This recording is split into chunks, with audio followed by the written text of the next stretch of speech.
எல்லாம் பிளான் பண்ணியிருக்கீங்க. அனைவருக்கும் வணக்கம். பத்திரிகை நண்பர்கள், மேடையில் வீட்டிருப்பவர்கள்,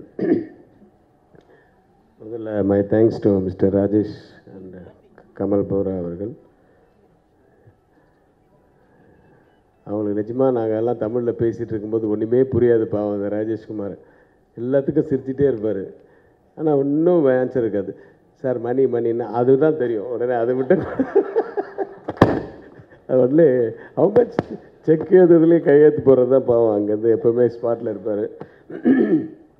தில் சத்யா அவருக்கு நிறைய விஷயங்கள் தெரியும்.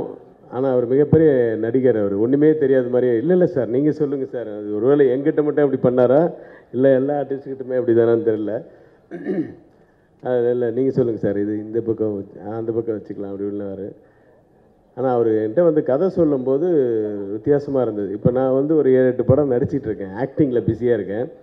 ஸோ அதில் வந்து எல்லாருமே ஆனால் வந்து எல்லா படமுமே வந்து நியூ டைரக்டர்ஸ் தான்.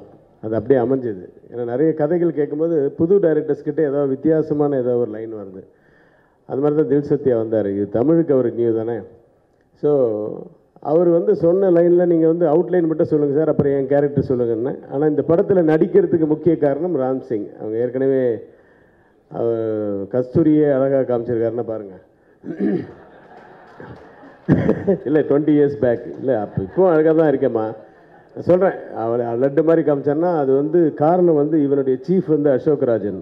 அவன் வந்து எல்லாரையுமே அழகாக காமிக்கக்கூடிய ஒரு திறமை படித்தவன். என்னுடைய 2வது படத்தில் வந்து கேமரா டிபார்ட்மெண்ட்டில் இருக்கவர். அவன் தான் வந்து சார் நீங்கள் எப்படியாவது இந்த கேரக்டர் நடிக்கணும் அப்படின்னு. நான் வந்து இந்த படத்தில் கமிஷனர், சினிமாவில் தான் ஒரு நாள் கமிஷனர், ஒரு நாள் ஜட்ஜு, ஒரு நாள் பொலிட்டீஷியன். அப்படி சார் கமிஷனர், அவங்க வந்து போலீஸ் ஆஃபீஸர், அசிஸ்டன்ட் கமிஷனர்.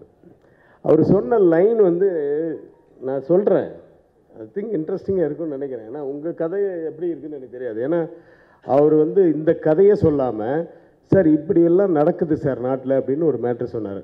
நீங்கள் வந்து அது சம்மந்தப்பட்ட விஷயங்களை வந்து விசாரணைக்கு எடுத்து அது நீங்கள் பண்ணுற ஒரு கமிஷனர்னு சொல்லி. ஆக்சுவலாக உலகத்திலேயே ஒரு 200-300 பேருக்கு தான் வந்து ஒரு பிளட் குரூப் இருக்குது.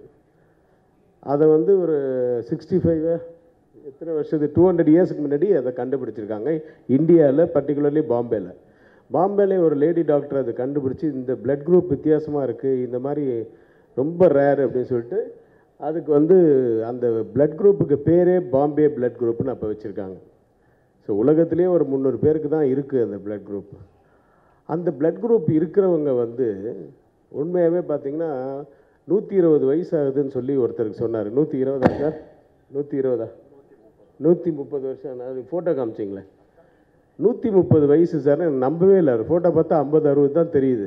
என்ன சார் இவருக்கு 130?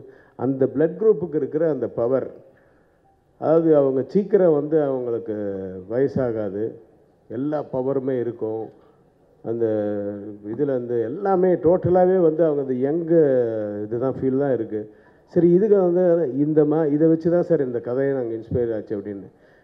இந்த 300 பேருக்கு தான் உலகத்துலேயே அந்த பிளட் குரூப் இருக்குன்னா, இப்போ அவங்களுக்கு எதாவது அடிபட்டுச்சுனாலோ அவங்களுக்கு எதாவது ஆப்ரேஷன் பண்ணனாலோ அந்த பிளட் குரூப்பு நம்ம தேடிட்டு தான் போகணும் இல்லையா? இப்போ அந்த 300 பேரில் நிறைய பேர் நல்ல பவர்ஃபுல்லாக இருக்கிறதுனால நிறைய பேர் மிகப்பெரிய பணக்காரங்களாக இருக்காங்க. ஸோ அவங்களுக்கு ஏதாவது உடம்பு சரியில்லைனாலோ ஆப்ரேஷன் பண்ணாலும் ஆக்சிடெண்ட் ஆனாலோ பிளட்டு வேணுங்கிறதுக்காக இதே பிளட் குரூப்பு வேர்ல்டில் எங்கெல்லாம் யார் யாருக்கெல்லாம் இருக்குன்றதை கண்டுபிடிச்சி அவங்கள கடத்திட்டு வந்து ராஜ வாழ்க்கை வாழ வைக்கிறது. ஏன்னா அவனுக்கு எந்த கெட்ட பழக்கமும் இருக்கக்கூடாது, ஆனால் நல்லா வாழணும் அவன். அப்போ தான் அவங்களுக்கு ஏதாவது ஆச்சுன்னா அவங்ககிட்ட பிளட் எடுத்துக்கலாம். வித்தியாசமாக இருந்தது லைனை. சரி இந்த இன்ஸ்பிரேஷனில் நாங்கள் ஒரு கதை பண்ணியிருக்கோம் சார் அப்படின்ட்டு அந்த ஃபோட்டோலாம் காமிச்சார் ஒருத்தர். பெங்களூரில் ஒருத்தர் இருக்கிறவர் சத்ருவேதின்னு. வித்தியாசமாக இருக்க லைனு அப்படின்னு சொல்லி. இல்லை சார் இது லைன் இல்லை, இந்த இன்ஸ்பிரேஷனாக நாங்கள் பண்ணியிருக்கோம் ஒரு கதை அப்படின்னு சொல்லி. சரி இது போதும், என் கேரக்டர் மட்டும் சொல்லுன்னு சொல்லி அதில் போய் நடிச்சிட்டேன். ராம்சிங்க்கு தான் நான் ரொம்ப தேங்க்ஸ் சொல்லணும். அப்புறம் ஜேகே அப்படியே பயந்துக்கிட்டே நிற்பார். சரி ஏன் அப்படிங்க ஃப்ரீயாக இருக்கிறேன். இல்லை சார் நான் வந்து உங்களுக்கு படம்லாம் நடிக்கணும் இது பண்ணணும்லாம் ஆசைப்பட்டேன் சார், அட்லீஸ்ட் உங்களோட உங்கள் கூட நடிக்கிறதுக்கு ரொம்ப தேங்க்ஸ் அப்படி இப்படின்னு சொல்லிட்டு இருந்தார். நிஜமாகவே அவங்க சொன்ன மாதிரி அவர் சாப்பிட்றத நான் பார்க்கல. எப்போ பார்த்தாலும் ஜிம்மு பண்ணுறது பார்த்துருக்கேன். எப்போ பார்த்தாலும் பாடி தான் அவருக்கு. அவர் நல்லா நடிச்சிருப்பார்னு நினைக்கிறேன். அழகாக இருக்கார். ஆண்ட்ரியா கஸ்தூரி சொன்ன மாதிரி எனக்கு ரொம்ப ரசித்த படம் தரமணி. அதில் அது அவ்வளோ ரியல் ஆக்டிங் இருக்கும். அவங்க சகலகலா வள்ளி. அவங்க அது ஒரு படத்தில் பார்த்திங்கன்னா ஃபைட்டு நல்லா போடுவாங்க, ஒரு படத்தில் பர்ஃபார்மன்ஸ் சூப்பராக இருக்கும், எங்கள் படத்தில் ஒரு சாங் ஒன்று சூப்பராக பாடியிருப்பாங்க. யார் பண்ணது 4 பேர் கேட்குற மாதிரி. உங்களுக்கெல்லாம் ஞாபகம் இருக்குன்னு நினைக்கிறேன். ஊஸ் த ஹீரோ காக்க வாத்தியாரு அப்படின்னு ஒரு மாதிரி ஃபெமினைன் அண்ட் மேல் மிக்ஸ் பண்ணால் வாய்ஸு. அந்த மாதிரி வாய்ஸில் அது பாடினாங்க. நல்ல டான்ஸரு. நிறைய விஷயங்கள் அடக்கி வச்சுருக்காங்க அவங்கக்கிட்ட. அவங்களோட ஃபஸ்ட் டைம் நான் ஆக்ட் பண்ணுறேன்.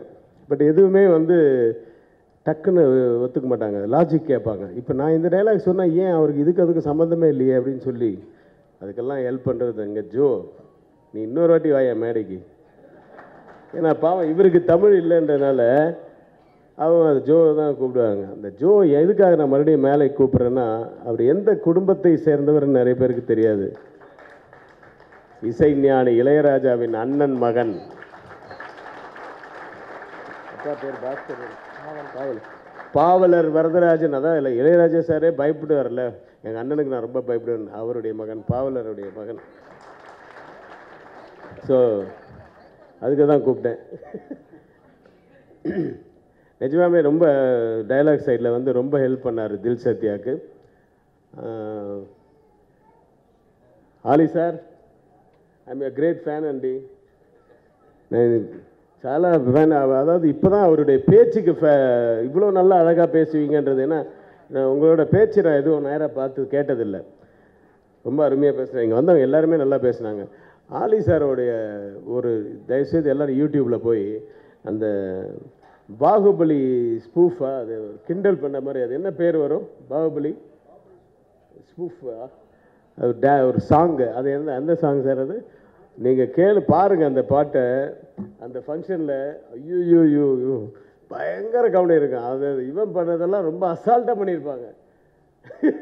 இந்த ஹீரோ அந்த படுத்து அம்பு விடுறது அதெல்லாம் இவர் ரொம்ப அசால்ட்டாக பண்ணி, அதே மாதிரி ஃபால்ஸ்லாம் கீழே பிரமாமா பண்ணி கேட்டால் 2 டேஸில் ஷூட்டிங், எல்லாம் சிஜி இல்லை. அது நான் எப்போது போர் அடிச்சதுன்னா அதை நான் போய் போட்டு பார்த்துட்ருப்பேன். ஸோ நீங்கள் யூடியூப்பில் பாருங்கள் அவர் ஆளு. ஸோ அதுக்கு முன்னாடியே அவர் மிகப்பெரிய ஆர்டிஸ்ட்டு. ரொம்ப இன்றைக்கி அருமையான ஒரு பேச்சும் கொடுத்துருக்காரு. So and Vijay Antony, thanks. உங்களுடைய நல்ல உள்ளங்கள் வாழ்த்த இந்த படம் மிகப்பெரிய வெற்றி அடைய வேண்டும். இது ஒன்லி இன்றைக்கி ஃபஸ்ட் லுக்கு தான் நினைக்கிறேன் டீசரில். பட் இதுக்குள்ளே ஒரு பேயெல்லாம் இருக்குதுன்னு தெரியுது. அதெல்லாம் எனக்கு கதை தெரியாது. எனக்கு அந்தளவுக்கு கதை தெரியாது. நான் என்னுடைய கேரக்டர் மட்டும் தான் கேட்டேன்.